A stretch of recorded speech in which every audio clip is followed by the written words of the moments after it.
আমরা হাসিনার আমলে দেখেছি কটূক্তি করার জন্য গ্রেফতার করা হয়।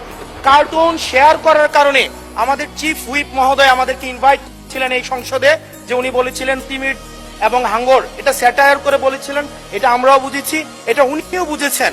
কিন্তু মাননীয় স্পিকার, দুঃখজনক বিষয় হচ্ছে যে এই কার্টুনটি শেয়ার করার কারণে আমাদের মাননীয় চিফ হুইপ মহোদয়ের এক কর্মী মামলা করেছে 25 ধারায়। যে মামলা 25 ধারায় যদি সংক্ষেপে বলি, আপনি মাননীয় স্পিকার, মাননীয় সদস্য, 1 মিনিট মাননীয় স্পিকার, আমরা এমনি সুযোগ পাই না, সুযোগ দেওয়া হয় না। ঠিক আছে, আমরা কবে ট্রেজারি ব্রাঞ্চে যাব, 45 মিনিট ধরে কথা বলবো, অবশ্যই বলবো, অবশ্যই ইনশাআল্লাহ। মাননীয় সদস্য, আপনি একটু শেষ করুন দয়া করে। 1 মিনিট মাননীয় স্পিকার।